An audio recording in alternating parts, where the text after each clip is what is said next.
विंध्याचल लेकर है। आज हमारा बच्चियां रास्ते में है, हमारा बच्चियां रो लेकर है गेट के सामने, हम लोग को कॉलेज को ले लो, हम लोग को एग्जाम को ले लो बोलकर आज भी हमारे बच्चियां रास्ते में है। मगर ये मुसलमान एमएलए मुंह खोलने के लिए रेडी नहीं है, मुंह खोलने के लिए रेडी नहीं है। हमारा उनको नुमाइंदा बोलते हैं, कौम का नुमाइंदा बोलते, बहुत दर्द से बोलना पड़ता है मुझे। कौम का नुमाइंदा बोलने वाले हमारे बच्चियां रास्ते में हज रो लेकर है, कोई असेंबली में बात नहीं करता।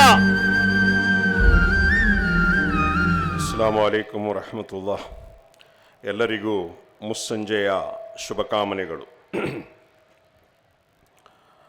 इंटरनेशनल वुमेंस डे का मौके पर आज वुमेन इंडिया मूवमेंट का जानिब से शहर मैसूर में वुमेंस राइट्स कॉन्फ्रेंस मुनक्किद किया गया है।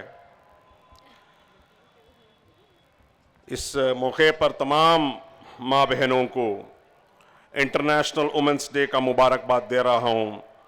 Wish you all happy women's day. आज का वुमेंस राइट्स कॉन्फ्रेंस का इस मंच पे तशरीफ फरमा विम का state president Shahida Tasneem, Mysore district का प्रेसिडेंट आयशा जबी, ex minister of Karnataka doctor BT Lalita Nayak ji, beam army का प्रेसिडेंट तबस्सुम, एनडब्ल्यूएफ का state committee member Zakia Madikeri, Sushila जी, डॉक्टर प्रमीला देवी जी, मेरे दोस्त एडवोकेट ताहिर साहब, मौलाना नूरुद्दीन साहब, रफत भाई और सभी हमारे सामने बिलाल साहब और अल्ताफ भाई और जितने भी स्टेज पे बैठे हुए जिम्मेदार हजरात और मेरे सामने बैठे हुए माँ बहनों, भाइयों, बुजुर्गों, दोस्तों, आज का इस कॉन्फ्रेंस का जो उन्वान है ख़वातीन का हुकूक कॉन्फ्रेंस है। आज़ादी की 70 पर 5 साल हो गया, हम आज़ादी के अमृत महोत्सव बना रहे हैं। बहुत अफसोस और शर्म के साथ ये बोलना चाहिए, आज़ादी के 70 पर 5 साल बाद भी आज हमारे माँ बहनें उनके हुकूक के लिए रास्ते में आकर पूछना पड़ रहा है, आवाज उठाना पड़ रहा है। बहुत अफसोस की बात है। नारे तो बहुत बार बार कहा जाता है, बेटी बचाओ बेटी पढ़ाओ, मगर अफसोस इस देश का कितने जुल्म और सितम इस मां बहनों पे हो रहा है। एक कमीशन है नेशनल लेवल में और स्टेट लेवल में वुमेन्स के लिए, नेशनल वुमेन्स कमीशन। इस नेशनल वुमेन्स कमीशन रिपोर्ट जारी किया है, उसका मुताबिक 2021 में खवातीन का ऊपर जो जुल्म 30,100 कंप्लेंट हुआ है नेशनल वुमेन्स कमीशन के अंदर। 2020 में 20,300 से ज्यादा कंप्लेंट दर्ज हुआ है। यानी कि 2020 से 2021 2021 में 30% जो जुल्म है वो बढ़ गया है वुमेन्स के ऊपर।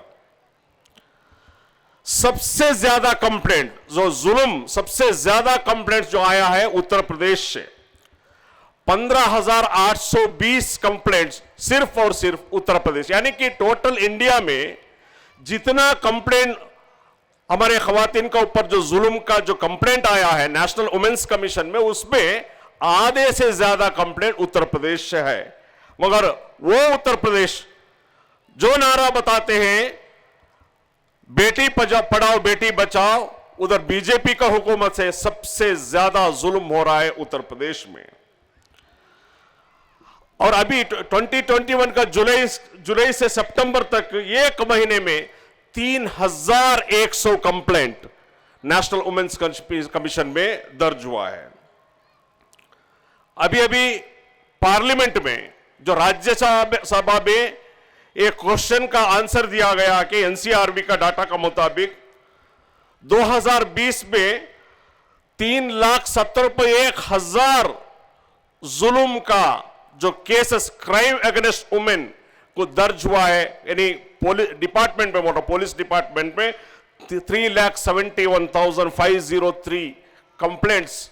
ये राज्यसभा का डाटा है, राज्यसभा में कहा गया कि तो इसमें सबसे ज्यादा ये जो कंप्लेंट्स है, जो जुल्म है, जो सबसे ज्यादा हो रहा है उनका घर वालों का, यानी हस्बैंड और उनका फैमिली का जो भी जुल्म है 30% से ज्यादा है। किडनैपिंग 19% है, रेप 7% है। यानी कि हर दिन खवातीन का ऊपर ये जुल्म हो लेकर है।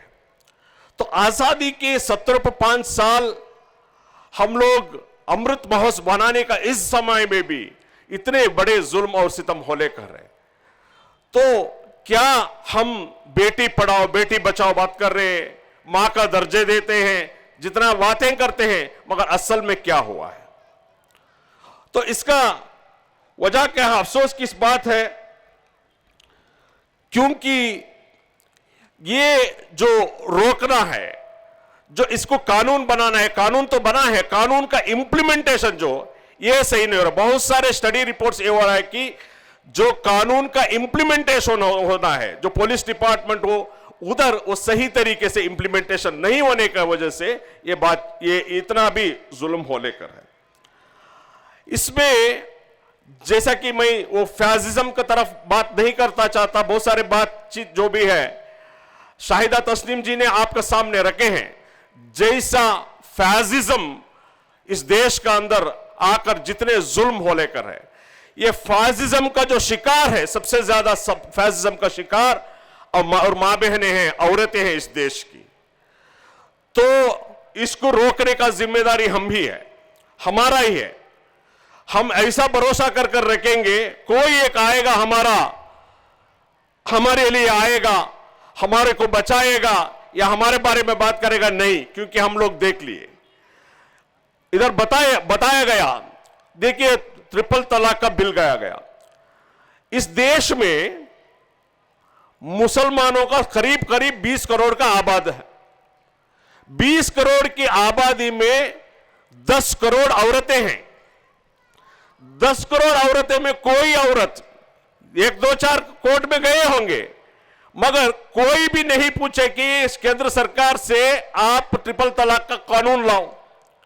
कोई मुस्लिम खवातीन के तंजीमें, बहुत सारे तंजीमें हैं, all India personal law board के वुमेन्स विंग अलग है, बहुत सारे उलेमा जमात है, जमीयतुल उलेमा हिंद है, अलग जमीयत का उलेमा का बहुत सारे ऑर्गेनाइजेशन है, मुस्लिम ऑर्गेनाइजेशन है, ऑल इंडिया लेवल में, पैन इंडिया लेवल में।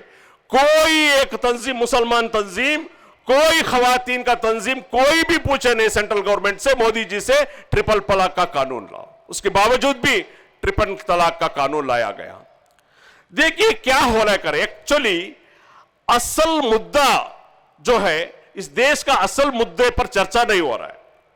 इधर प्राइस है कि पेट्रोल डीजल का बढ़ने कर है, घर नहीं है। आपको मालूम है इस देश में 135 करोड़ आबादी है। 135 करोड़ आबादी में 10% लोगों को, यानी 13 करोड़ 50 लाख लोगों को खुद का घर नहीं, स्लम में है वो लोग। खुद का घर तो छोड़ो, स्लम, इस देश में स्लम में रहने वाले 13 करोड़ 50 लाख है। बेरोजगारी है, भूख है, हर दिन ये जुल्म हो रहा है, मगर पार्लियामेंट में हो, असेंबली में हो, इसका बारे में चर्चा नहीं होता। चर्चा किस बात का हो रहा है? चर्चा हो रहा है ट्रिपल तलाक का, चर्चा हो रहा है लव जिहाद का, चर्चा हो रहा है बीफ का, चर्चा हो रहा है एंटी कन्वर्जन का, चर्चा हो रहा है एनआरसी सीएए का। यानी कि इस हुकूमत ने, इस फैसिस्ट हुकूमत में इस देश का मुसलमानों को, दलितों को, आदिवासियों को, क्रिश्चियनों को, पिछड़े तबके लोगों को एक खौफ का माहौल में रखना चाहते हैं, एक खौफ का माहौल बनाना चाहते हैं। कभी भी इस लोग खौफ में माहौल रहना, आपस में लड़ते रहना, असल मुद्दा नहीं पूछना, आप एजुकेशन नहीं पूछना, आप आप एम्प्लॉयमेंट नहीं पूछना, आप रोजगार नहीं पूछना, असल मुद्दे पे चर्चा नहीं होना। आजादी के 70 पर 5 साल भी अब तक एक क्लीन ड्रिंकिंग वाटर, शुद्ध पीने का पानी देने नहीं हुआ इस देश में। ये सारे प्रॉब्लम रखते हुए आज असल मुद्दा क्या है? ट्रिपल तलाक है, हिजाब है, सीए है, एनआरसी है। कोई भी नहीं पूछा, कोई भी डिस्कस नहीं होता। उसके बावजूद भी लोगों को अटेंशन डाइवर्ट करने के लिए यह किया जा रहा है। देखिए, हम लोग देखे हैं, इधर रिपोर्ट किया गया, हाथरस में एक 19 साल की लड़की का ऊपर रेप किया गया प्रकाश कलोगन ने। रेप के बाद उसको कंप्लेंट, पुलिस स्टेशन में कंप्लेंट देने के लिए तैयार नहीं थे। पुलिस स्टेशन में एक बच्ची को रेप हुआ है, खुद उसकी मां ने जाकर रिपोर्ट किया। सिर्फ रेप नहीं है, उसका जीभ भी कतर लिए थे, उसका स्पाइनल कार्ड डैमेज हुआ था। तो उसके बावजूद पुलिस स्टेशन में कंप्लेंट नहीं लिए। उसके बाद हॉस्पिटलाइजेशन हुआ, उसके बाद दिल्ली को शिफ्ट किया गया, उधर इंतकाल हो गया वो लड़की का। अफसोस इस बात की है, वो लड़की को जो दफनाने का टाइम में, उसको जलाने का टाइम में पुलिस उनका फैमिली, विदाउट फैमिली का कंसेंट, फैमिली को नहीं बताए हुए, वो फैमिली वाले को उनका घर में लॉक करके रात में जलाया गया। ये है। मगर ये जो इश्यू को जो पूछे उनके ऊपर केस, आपको मालूम है केरला का एक पत्रकार सिद्दीक कप्पन इस रिपोर्ट करने के लिए, जरा से सुनिए, ये जो के हाथरस का केस रिपोर्ट करने के लिए दिल्ली से हाथरस जाने करते। हाथरस का जाने के टाइम में उधर हाथरस अभी पहुंचे नहीं, यूपी का बॉर्डर का जो गेट में उनको पकड़ा गया और उनको यह बताया गया, उधर हंगामा मचाने के लिए, उधर दहशतगर्द करने के लिए लोग गए हैं बोलकर उस पत्रकार को यूएपीए लगाकर जेल में, अभी भी मथुरा जेल में है वो, यूएपीए लगा के। यानी कि इधर रेप होता है, रेपिस्ट को शिक्षा नहीं होता, रेपिस्ट को, जुल्म करने वाले को शिक्षा नहीं होता, जुल्म करने वाले को पुलिस केस दर्ज नहीं करता, मगर इसको रिपोर्ट करने वाले पत्रकारों को, इसके बारे में आवाज उठाने वालों को केस में डाला जाता है। यह है इस देश का, क्या इस देश आजाद देश है? सोचना पड़ता है। तो इसी तरह हर दिन खवातीन का ऊपर जुल्म हो लेकर है। आज इधर बताए गए कर्नाटक में बहुत चर्चे में है हिजाब। बहुत सारे लोग को मालूम नहीं है हिजाब का इश्यू क्या है। बहुत सारे लोग इसको गलत अंदाज से बात करते हैं, मीडिया में लिखते हैं। हमारे ही मुसलमान लोग, हमारे ही मुसलमान का दानिश्वर लोग, कहीं उलमा इसको बात करते हैं कॉम्प्रोमाइज कर लो, कॉम्प्रोमाइज कर लो। जिंदगी भर हम लोग को सिखाए हिजाब का साथ जाना है, उसके बाद बोलते हैं कॉम्प्रोमाइज कर लो। ये उठाया गया, ऐसा अलग अलग बात करते हैं। असल में क्या हुआ? देखिए, उडुपी का अंदर 6 बच्चियों ने हिजाब को परमिशन, हिजाब के लिए बहुत सारे कोशिश किए, प्रिंसिपल के पास पे रिक्वेस्ट करे। जब उन्हें नहीं माने, उसके बाद उनका पेरेंट्स जाकर रिक्वेस्ट करे। पेरेंट्स रिक्वेस्ट करने के बाद, ये सब होने के बाद, उसके बाद स्टूडेंट तंजीमें, कैंपस फ्रंट ऑफ इंडिया, उन लोग भी जाके प्रिंसिपल से रिक्वेस्ट किए, एडमिनिस्ट्रेशन के रिक्वेस्ट किए। उसके बावजूद भी उन लोग ये बच्चियों को कॉलेज का बाहर रखे। कॉलेज 15 दिन से ज्यादा कॉलेज के बाहर रहने के बाद उन लोगों ने, उन बच्चियों और उनका पेरेंट्स ने यह डिसाइड किया हमारे हुकूक के लिए हाईकोर्ट जाना चाहिए। तो उसके बाद ये लोग हाईकोर्ट में गए, हाईकोर्ट में वो चर्चा चलने कर रहे। देखिए, एक गवर्नमेंट कैसा है, बीजेपी का गवर्नमेंट।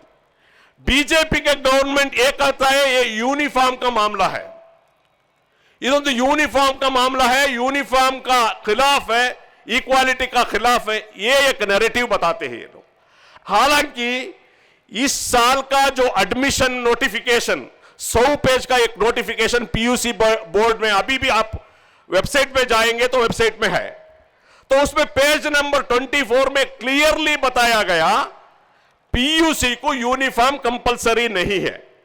अगर कोई भी प्रिंसिपल पीयूसी को यूनिफॉर्म कंपल उसके ऊपर एक्शन लिया गया, ये किधर पर है? एडमिशन, कर्नाटका गवर्नमेंट का एडमिशन नोटिफिकेशन 2021-22 का जो एडमिशन नोटिफिकेशन का पेज नंबर 24 में क्लियरली मेंशन किया गया। उसके बावजूद भी ये बोलते हैं यूनिफॉर्म। जब हंगामा हुआ, कोर्ट में दाखिल हुआ, उसके बारे में एडवोकेट ताहिर साहब बताएंगे। जब इन्होंने फरवरी 5 तारीख को एक सर्कुलर गया, पूरे कॉलेज, स्कूल कॉलेजेस को गया यूनिफॉर्म के बारे में, यूनिफॉर्म कंपलसरी करते हुए उनका एडमिनिस्ट्रेशन करना चाहिए बोलकर फरवरी 5 तारीख को नए तरीके से गए। इसका क्या मतलब है? डाइवर्ट करने के लिए, यानी प्रॉब्लम करने के लिए। इसके बाद इन्होंने बार बार बताते हैं, उनका मिनिस्टर्स बताते हैं, बीजेपी में रहने वाले मुसलमान लोग भी बताते हैं वो यूनिफॉर्म का मामला है। मैं पूछना चाहता हूं इन लोगों को, अगर यूनिफॉर्म का मामला है, सही से एक यूनिफॉर्म का मामला है, तो इन्होंने कोर्ट को जो अप्रोच करने का टाइम में कोर्ट में एफिडेविट दिया गया, कोर्ट में एडवोकेट जनरल ने यह किया गया, अगर इन लोग यूनिफॉर्म करो तो यूनिफॉर्म का बताना था, ये यूनिफॉर्म का खिलाफ है, इक्वालिटी का खिलाफ है, ये बता सकते थे। मगर कोर्ट में गवर्नमेंट ऑफ कर्नाटक ने यह बताया, hijab is not an essential practice in Islam. इन्होंने कोर्ट को एफिडेविट देते हैं, कोर्ट को यह बताते हैं, स्टेट गवर्नमेंट ऑफ कर्नाटक यह बताते हैं, hijab is not an essential practice in Islam. अगर यूनिफॉर्म का मामला है, इक्वालिटी का बात करते हैं, तो आप इस्लाम को क्यों ना लाए? इस्लाम में एसेंशियल प्रैक्टिस नहीं है करके एफिडेविट क्यों दिए? इसका मतलब यह है, ये लोग हिजाब का खिलाफ नहीं है, ये लोग बीजेपी गवर्नमेंट इस्लाम का खिलाफ है, मुसलमानों का खिलाफ है। सिर्फ एक एजेंडा है, बार बार अलग अलग एजेंडा आता रहेगा, कभी ट्रिपल तलाक, कभी लव जिहाद, कभी अलग अलग आते रहेगा। इसका एक एजेंडा है हिजाब। तो इसका मतलब क्लियर है, ये लोग इस्लामोफोबिया यानी इस्लाम का खिलाफ, मुसलमानों का खिलाफ, इनका प्रैक्टिस का खिलाफ है। हमारे बच्चों को काले से बाहर रखना चाहते हैं, क्योंकि आज अच्छे पढ़ ले हमारे बच्चियां, बहुत खुशी होती है। आज याद करना चाहता हूं मैं रायचूर का बुशरा मतीन को, विश्वेश्वरैया टेक्नोलॉजी यूनिवर्सिटी में सिविल इंजीनियरिंग में रैंक नंबर 1 है, 16 gold medal, first in history. हिजाब डाल के वो बच्ची पड़ी, आज भी हिजाब में। आज का 10 तारीख को यूनिवर्सिटी का कॉन्वोकेशन है, उन्होंने बताया, आप देखे होंगे वीडियो में उधर। तो 16 गोल्ड मेडल ये हिस्ट्री है, हिजाब पहन के ही अचीव करी। गए बार भी, लास्ट टाइम में 13 गोल्ड मेडल एक बच्ची उधर सक्सेस की। यानी कि ये जो सक्सेस देख रहे हैं इन लोग, इनको रुकावट करने के लिए ये लोग ये जो साजिश कर रहे। मैं खत्म करता हूं। देखिए, ये तो बीजेपी है, आप और हमको सबको मालूम है, बीजेपी कभी भी माइनॉरिटीज का खिलाफ है, दलित का खिलाफ है, आदिवासी का खिलाफ है, ये खवातीन का खिलाफ है। इनका एजेंडा वो है फैसिस्ट एजेंडा। मगर अफसोस ये बात है कि हमारे सेक्युलर पार्टियां किधर गए? हमारे वोट लेने वाले, हमारे कौमी नुमाइंदा बोलने वाले, ये लोग कहां गए, कहां गायब हो गए? आपको ताज्जुब होगा यह सुनकर, एक सेक्युलर पार्टी का, हमारा वोट लेने वाला एक सेक्युलर पार्टी का प्रेसिडेंट, एक पार्टी का प्रेसिडेंट यह बताते हैं कि फतवा, कांग्रेस का प्रेसिडेंट शिव कुमार फतवा देते हैं हिजाब के बारे में कोई मुसलमान एमएलए बात नहीं करना, कोई मुस्लिम, कोई लीडर, कोई कांग्रेस का लीडर बात नहीं करना। असेंबली में जो चर्चा चलने का टाइम, हिजाब पूरा कर्नाटक में हिजाब चर्चा चलने कर है। हमारा बच्चियां रास्ते में है, हमारा बच्चा रो लेकर है गेट के सामने, हम लोग को कॉलेज को ले लो, हम लोग को एग्जाम को ले लो, बल्कि आज भी हमारे बच्चियां रास्ते में है। मगर ये मुसलमान एमएलए मुंह खोलने के लिए रेडी नहीं है, मुंह खोलने के लिए रेडी नहीं है। हमारा इनको नुमाइंदा बोलते हैं, कौम का नुमाइंदा बोलते, बहुत दर्द से बोलना पड़ता है मुझे। कौम का नुमाइंदा बोलने वाले हमारे बच्चियां रास्ते में हजरो लेकर है, कोई असेंबली में बात नहीं करता। इन लोग इस्तीफा देते हैं। कोई मुख्यमंत्री ईद का नमाज नहीं आया बोलकर इस्तीफा दिया, कोई एक मिनिस्टर उसको उहदा नहीं बोलकर, उहदा नहीं दिया बोलकर इस्तीफा दिया। इनको जब उहदा नहीं मिलता है, इनको टिकट नहीं मिलता है, जब प्रोटेस्ट करते हैं लोग, इस्तीफा देता है। अक्सर हमारा बच्चियां आज रास्ते में है, कॉलेज का गेट का पर रो रो लेकर पूछ रहे हम लोग को स्कूल को जमा, कोई एमएलए, कोई हमारा नुमाइंदा नहीं बात कर रहा है असेंबली के अंदर। ऐसे लोगों को असेंबली को भेजेंगे हम लोग? मां बहनों, आप सोचना है हमारा नुमाइंदा कैसा रहना चाहिए, हमारे लिए आवाज उठाने वाला, हमारे लिए बात करने वाला, हमारे लिए लड़ने वाला, हमारे हर एक मुद्दे में आगे आने वाला, ऐसा नुमाइंदा चाहिए, ऐसा कारपोरेटर चाहिए, ऐसा काउंसिलर चाहिए, ऐसा एमएलए हम लोग को चाहिए, ऐसा मेंबर ऑफ पार्लियामेंट हम लोग को चाहिए। भाइयों, बुजुर्गों, दोस्तों, मां बहनों, मैं खत्म करता हूं, वक्त बहुत कमी है। आप लोगों को नमाज भी इंतजाम किया गया है इंशाल्लाह। देखिए, हमारे हुकूक के लिए हम लोग को हुट को करना पड़ेगा। कोई हम लोग को बचाने वाला नहीं है। हम एनआरसी सीए में हम देख लिए। मैं सलाम करता हूं शाहीन बाग का वो मेरे मां बहनें, कितना बेहतरीन एक मिसाल उन लोग कायम करे शाहीन बाग में एनआरसी सीए के बारे में। उसके बाद जो हमारे किसान का भाइयों एहतजाज करके एक मॉडल दिखाए। हमारे हक के लिए हम लोग उठना पड़ेगा, बात करना पड़ेगा, इस फैसिस्ट ताकतों के खिलाफ हम लोग को लड़ना पड़ेगा, आवाज उठाना पड़ेगा। जब तक हम ये काम नहीं करेंगे, कोई लोग हमारा हुकूक दिलाने वाले नहीं हैं। तो इसलिए आपके लिए लड़ने के लिए, आपका काम करने के लिए, खवातीन का हुकूक के लिए काम कर रही है नेशनल वुमेन्स फ्रंट और women's India movement. National women's front और वुमेन्स इंडिया मूवमेंट आपका हुकूक के लिए रात दिन मेहनत कर रहे हैं। तो आप कितने भी मेरे मां बहने मेरे सामने बैठे, इसमें एनडब्ल्यूएफ में और वुमेन्स इंडिया मूवमेंट में आपका मेंबरशिप ले लीजिए। आपका हुकूक के बारे में सीखिए, कॉन्स्टिट्यूशन के बारे में सीखिए और तजुर्बा लीजिए और अपना हुकूक के लिए लड़ने के लिए आप तैयार होना है। इतना ही बात कर मैं बात करता हूं। आखिर दावाना अल्हम्दुलिल्लाह रब्बिल आलमीन। अस्सलामु अलैकुम व रहमतुल्लाहि व बरकातहू।